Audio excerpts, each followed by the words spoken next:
Mesdames, Messieurs, bienvenue à votre journal hebdomadaire sur votre chaîne par excellence et du peuple au Kassa TV. De prime abord, le sommaire. La convocation du gouverneur Joseph Moïse Kambouloum Konko par le vice-premier ministre de l'Intérieur suscite des polémiques dans la classe socio-politique. Vous allez suivre les déclarations de certaines plateformes politiques et sociales. L'Assemblée provinciale du Kassa central a clôturé sa session budgétaire de septembre du 29 décembre 2024 sous la présidence de Daniel Lucas Kakupweki. Tout pour les titres, les détails, s'il vous plaît, bienvenue à tous. Comme je l'avais dit sommairement, la convocation du gouverneur Joseph Moïse Kambouloum Konko par le vice-premier ministre de l'Intérieur suscite des polémiques dans la classe socio-politique. À Circe, la dynamique Chitembombo veut voir le gouverneur venir à Kananga au plus vite, faute de quoi les grandes actions seront organisées pour dénoncer les complots contre certains individus. Je vous prie de suivre cette déclaration. Déclaration de la dynamique Chitembombo, ISEM en sigle, relative à la convocation de son Excellence M. Joseph Moïse Kambouloum, gouverneur du Kasaï central, par le VPM de l'Intérieur à Kinshasa. Nous, membres de la dynamique Chitembombo, en sigle d'ISEM, une structure citoyenne regroupant les hommes et femmes épris de paix et voués à la cause du décollage du Kasaï central, ayant entre autres objectifs de suivre de plus près l'évolution de tous les projets phares en vue ou en devenir sur toute l'étendue de la province du Kasaï central, avec un accent particulier sur l'électrification de la ville de Kananga via les barrages hydroélectriques de Mbombo. Avons appris avec regret et contre toute attente la convocation de son Excellence M. Moïse Joseph Kambouloum, gouverneur du Kasaï central à Kinshasa, par le VPM de l'Intérieur, quelques jours seulement après sa sortie médiatique de vérité sur l'état des lieux de la province du Kasaï central, ce qui n'était que l'expression du vouloir des centres kassaïens. Saluons cette démarche du VPM de l'Intérieur, pourvu qu'elle s'inscrive dans le cadre des services. Par ailleurs, nous, fils et filles du Kasaï central, réunis au sein de la dynamique Chitembombo, nous nous opposons farouchement à toute démarche politicienne orchestrée par une bande de flatteurs, détourneurs, ennemis et manipulateurs tendant à retenir le gouverneur à Kinshasa et condamner ainsi notre chère province à une éternelle marginalisation. Son Excellence, Monsieur le VPM, nous vous prions de nous les retourner le plus vite que possible afin qu'ils viennent superviser l'exécution de tous les projets du Kasaï central qui sont toujours et toujours, depuis l'avènement de son Excellence, M. Félix Tshisekedi à la tête de la RDC, en exécution et lui faire rapport en temps réel. Son Excellence, Monsieur le Président de la République, nous vous demandons de vous souvenir de votre engagement pris publiquement devant les centres kassaïens ce 24 décembre 2024, celui de matérialiser le projet Kalambambouji et Chitembombo, car le contraire, vous en aviez vous-même évoqué les conséquences. Excellence, Monsieur le Président de la République, nous vous demandons d'instruire au VPM de l'Intérieur de mettre fin à ces démarches machiavéliques tendant à mettre les bâtons dans les roues du gouverneur du Kasaï central afin de donner la chance à la province de décoller. Enfin, la population du Kasaï central soutient à 100% son Excellence Joseph Moïse Kambouloum et dit oui à la matérialisation des projets Kalambambouji et Chitembombo. Au cas où le gouverneur ne nous revient pas en temps réel, nous allons nous mobiliser et amorcer les actions de grande envergure pour dénoncer au grand jour ces complots contre notre chère province, le Kasaï central. Toujours dans ces mêmes dossiers qui fait couler d'encre et de salive, l'Union sacrée de la nation, branche de la province du Kasaï central, réaffirme son soutien indéfectible au président de la République démocratique du Congo et au gouverneur de la province, Joseph Moïse Kambouloum Konko, tout en mettant en garde contre toute tentative de déstabilisation orchestrée par certains individus de la province. Je prie de suivre leurs déclarations. Nous, présidents fédéraux des partis politiques membres de l'Union sacrée de la nation Kasaï centrale, avons suivi à travers les médias et les réseaux sociaux une déclaration politique exigeant la démission du gouverneur de province, son Excellence Joseph Moïse Kambouloum Konko.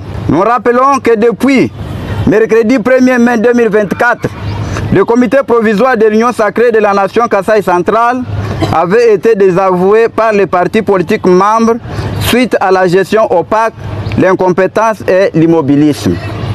Ayant suivi cette déclaration tenue par des personnes inconnues au secrétariat exécutif de l'Union sacrée de la nation Kasaï centrale, déclarons ce qui suit. 1.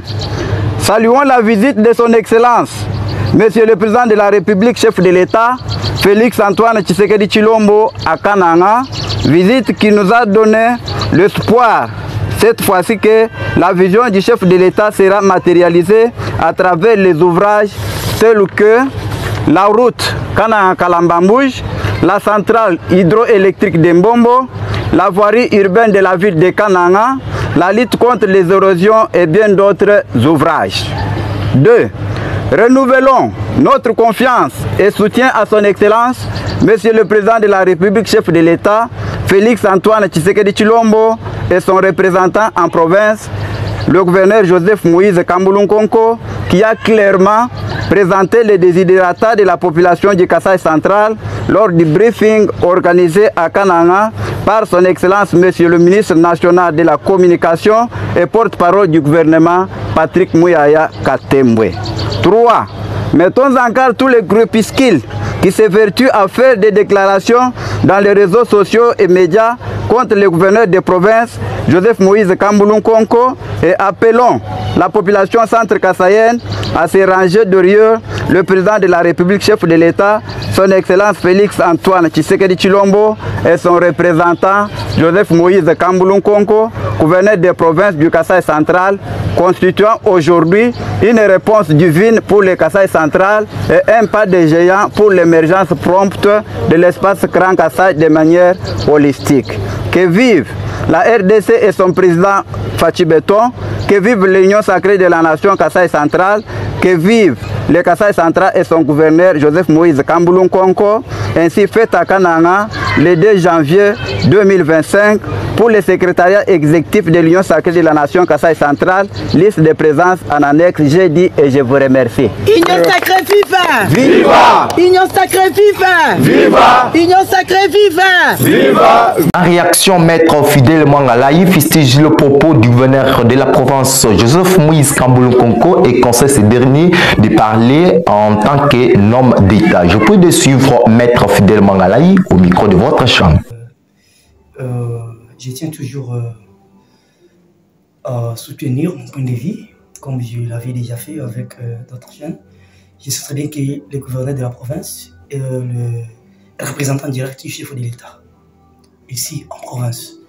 Donc c'est lui qui a la compétence ou la qualité de surveiller et contrôler toutes les actions du chef de l'État ou tous les projets lancés par le gouvernement central.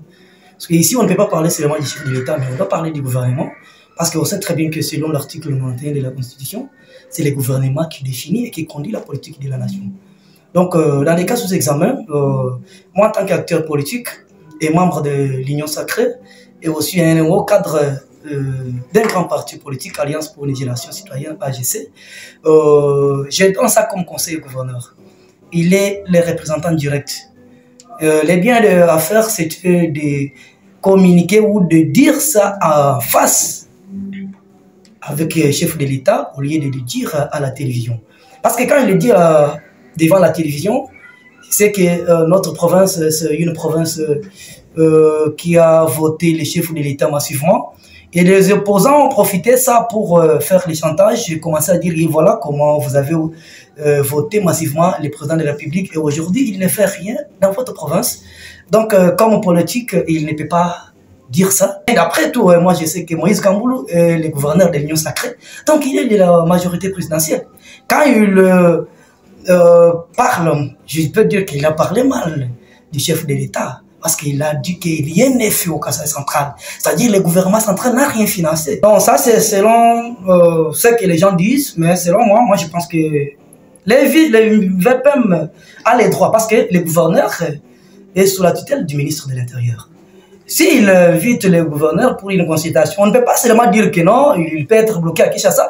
Changeons le chapitre, parlons des infrastructures au Kasaï central. Le gouverneur de la province, Joseph Moïse Kamboulou Konko, a visité le ravin voulant couper le chemin de fer et il a rassuré de déplacer ce chemin de fer à 10 mètres et mettre d'autres mesures urgentes pour maîtriser cette catastrophe naturelle. Plus de précisions dans cet élément de la presse du gouvernorat. Occupé à trouver des solutions aux problèmes qui inquiètent son peuple, le gouverneur du Kasaï central, Joseph Moïse Kamboulou Konko, s'est déployé jeudi 2 janvier 2025 à Benakankonde dans la commune de Lukonga, où un gigantesque caravan est à quelques centimètres du chemin de fer.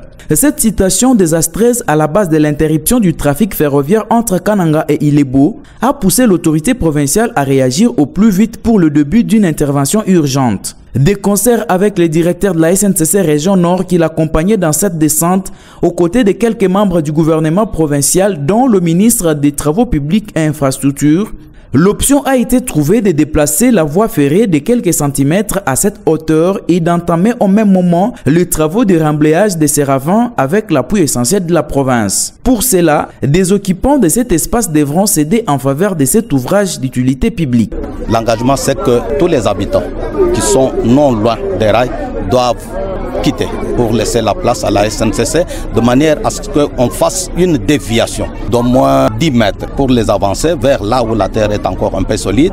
De la sorte, on va récupérer le grand fossé qui est de l'autre côté pour le remplir et permettre à ce que la route soit reprise. Satisfaite de la réaction du chef de l'exécutif provincial, la SNCC, par la bouche de son directeur régional, annonce le début des travaux et c'est là en mode urgence. Emmanuel Kalonji.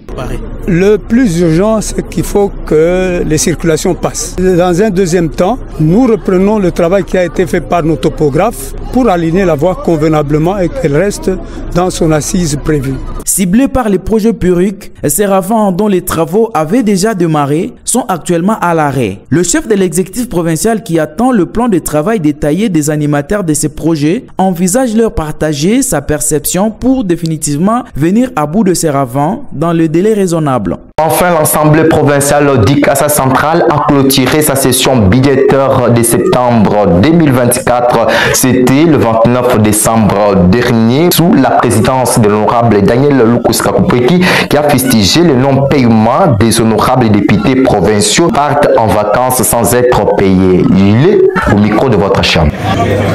Ce qui a marché, les députés provinciaux de cette législature se sont distingués de leur permanence, de leur sens très élevé à servir la province du Kasaï central.